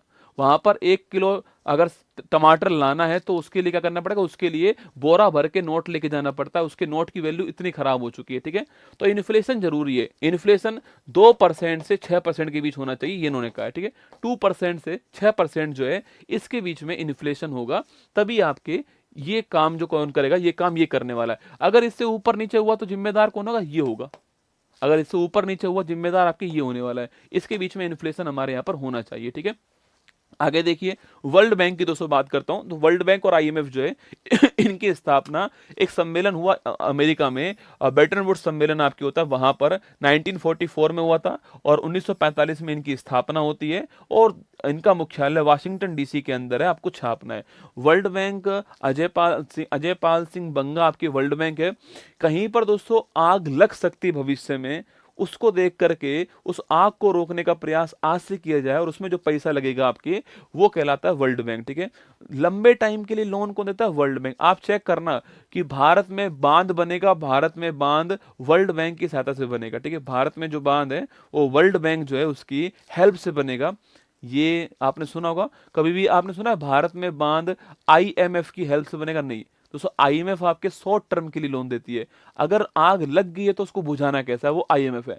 आग लगे नहीं उसके लिए लोन देने वाला कौन है? वर्ल्ड बैंक है। आग लग गई, बुझाना कैसा है? भारत के सामने संकट आ गया 1991 में, अब इस संकट से निकलना कौन है? वो आईएमएफ बताएगा। आग लगे नहीं भविष्य में, वो बताने वाला कौन आपके? वो है वर्ल्ड बैंक। ठीक है, तो वर्ल्ड बैंक आपके दीर्घकालिक लोन देता है ना, हम इसका लोन चुकाते नहीं हम इससे बोलते हैं कि 35 साल बाद देंगे तेरा लोन का पैसा ना, हमारे पास पैसा वैसा नहीं है अभी, तो हमें पैसा दे, हम बांध बनाएंगे, फिर उस बांध से बिजली बनाएंगे, उस बिजली को बेचेंगे और फिर पैसा देंगे। ठीक है, ये कहता है ठीक है, बहुत अच्छा प्लान है। पैसा ले लिया दोस्तों आपके, ना बांध बना और ना बिजली बनी और ना वो बिकी, बांध ही नहीं बना, रसगुल्ला, बांध गायब दोस्तों। हमारे यहाँ पर सड़क गायब हो जाती है, सड़क बनाने के लिए पैसा लिया, सड़क बनी नहीं, रसगुल्ला गायब हो गई सड़क आपके, तो कोई बड़ी बात नहीं है। ठीक है, तो ये दीर्घकालिक लोन देती है वर्ल्ड बैंक है ना। मानव विकास सूचकांक की बात करूं मैं आपसे, तो जारी करने वाला कौन है? यूएनडीपी जारी करने वाला है, 1990 से जारी हो चुका था आपके, और महमूब उल हक और अमर्त्य सेन ने जारी किया छापना। और इसके अलावा इसका जो थीम था इस बार क्या है? गतिरोध तोड़ना, ब्रेकिंग द ग्रिड लॉक, ये इसकी थीम थी इस बार। इस बार रैंक हमारी 134 रैंक आपको छापना है, 0.644 हमारा मूल्य है, मतलब हमारा जो स्कोर है वो इतना है, और हम मध्यम श्रेणी के अंदर आते हैं, आपको ध्यान रखना है मानव विकास सूचकांक के अंदर। ठीक है, वैश्विक भुखमरी सूचकांक में कौन सा स्थान है हमारा? 105वां स्थान है। ठीक है, भुखमरी सूचकांक में हम कौन से स्थान पे? 105वें स्थान पर है। नवाचार सूचकांक में कौन से स्थान पर है? 39वें स्थान पे नवाचार सूचकांक में। ठीक है, वर्ल्ड हैप्पीनेस रिपोर्ट में कौन से स्थान पर हम लोग? आपके 1 to 6 स्थान पर हैं, पहले स्थान पे फिनलैंड, आपको ध्यान रखना है। ठीक है, सस्टेनेबल डेवलपमेंट जो सूचकांक है उसमें कौन से स्थान पर है? 109वें स्थान पर, आपको ध्यान रखना है एसडीजी इंडेक्स के अंदर। ठीक है, एसडीजी इंडेक्स आपके 2015 से और 2030 तक चलेंगे, 17 लक्ष्य हैं, 169 आपके टारगेट है, आपको ध्यान है। ठीक है, तो 15 साल के लिए तय हुए, 17 लक्ष्य है, 169 टारगेट है, आपको ध्यान रखना है। ठीक है, आगे बढ़िए, नेक्स्ट क्वेश्चन आपके सामने। तो राज्यों का एसडीजी इंडेक्स पूछूं आपसे, वो उत्तराखंड आपके पहले स्थान पर। ठीक है, राज्यों का जो एसडीजी इंडेक्स है उसमें आपके उत्तराखंड और केरल आपके दोनों टॉप पर है, आपको ध्यान रखना है। ठीक है, आगे बढ़िए, नेक्स्ट क्वेश्चन आपके, security exchange board of India की बात करूं आपसे, तो 1988 में इसकी स्थापना होती है, 1992 के अंदर जो है इसका अधिनियम आया 1992 के अंदर, और जो शेयर मार्केट जो स्टॉक एक्सचेंज है उसको कंट्रोल करने का काम इसका होता है, और मुंबई में इसका मुख्यालय हो गया है। और माधवीपुरी बुच आपके, ये इसकी वर्तमान दोस्तों हेड नहीं है, इसकी जो अध्यक्ष है आपके, वर्तमान जो अध्यक्ष है उसमें पहली महिला अध्यक्ष कौन थी? तो पहली महिला जो अध्यक्ष है आपकी वो थी सुश्री माधवीपुरी बुच, और वर्तमान में जो अध्यक्ष है इसके वो कौन आपके? तो वो है तुहिन कांता पांडे। कौन है? तुहिन कांता पांडे जो है वो इसके वर्तमान अध्यक्ष हैं, ये आपको ध्यान रखना है। ठीक है, तो वर्तमान में अध्यक्ष चेंज हो चुके हैं, और एस ए दुबे साहब जो है पहले अध्यक्ष थे, आपको ध्यान रखना है। ठीक है, आगे देखिए, नेक्स्ट क्वेश्चन आपके सामने, ये आपकी क्लास यहाँ पर समाप्त होती है। बताओ कैसे लगी क्लास? मैंने आपसे कहा था कि आज की क्लास बहुत अच्छी होने वाली है। आपको कोई भी एक ऐसी लाइन मिली जो आपके एग्जाम के लिए महत्वपूर्ण नहीं थी, जो मैंने आपके एग्जाम के हिसाब से नहीं पढ़ाई हो? आपको शायद ऐसी लाइन एक भी नहीं मिली होगी ना, ऐसी लाइन आपको एक भी नहीं मिली होगी। मैंने प्रयास किया कि इकोनॉमिक्स के 100 इंपॉर्टेंट फैक्ट आपको पढ़ाऊं, पता नहीं कितना सफल हुआ, मुझे नहीं पता, पर मैं संतुष्ट हो गया कि जो मैं शुरू में आधा घंटे लेट आया था उसकी भरपाई मैंने कर ली। क्लास अच्छी लगी तो लाइक कर देना।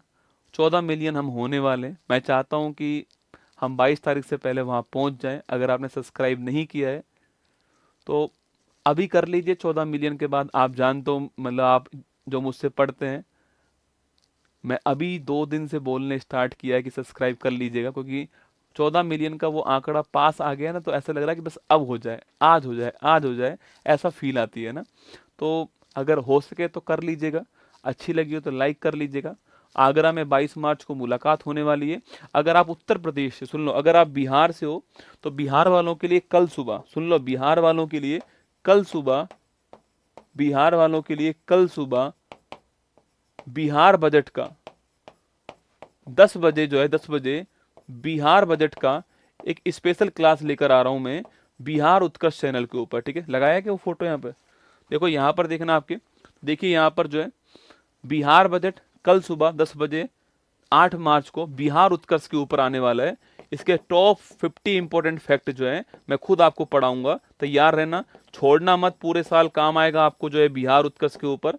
मिलता हूं टॉप 50 फैक्ट के साथ में बिहार उत्कर्ष पे 8 मार्च कल सुबह 10 बजे आपसे मुलाकात होगी। ठीक है, बाकी इसके अलावा जो है आपके, इसके अलावा कल शाम को 8 बजे आपके लिए जो है जीके जीएस के टॉप आपके 100 क्वेश्चन जो है 7 फेयर वाली सीरीज में आपसे मुलाकात होगी। ठीक है, वहीं दोस्तों इसके अलावा कल शाम को 7:30 बजे आपसे होली का जो आपके लिए उपहार है वो भी आपके सामने आने वाला है। ठीक है, और यूपी वालों के लिए 9 मार्च को, यूपी वालों के लिए 9 मार्च को सुबह 10 बजे जो है वो आपके लिए क्या आने वाला है, यूपी का जो बजट है आपके उसका 50 इंपॉर्टेंट फैक्ट जो है वो आपके लिए आने वाले। ठीक है, तो यूपी वाला 10 तारीख को आएगा यूपी उत्कर्ष के ऊपर, बिहार वाला जो है आपके, यूपी वाला 9 तारीख को आएगा, बिहार वाला कल सुबह 10 बजे आने वाला है। ये सूचना सारी आपके लिए। ठीक है, चलिए अब चलता हूँ मैं, ध्यान रखना आप सभी लोग, मस्त रहो, खुश रहो, फिर मिलता हूँ कल सुबह 6:30 बजे आपसे, कल सुबह 6 बजे आपसे मुलाकात होगी।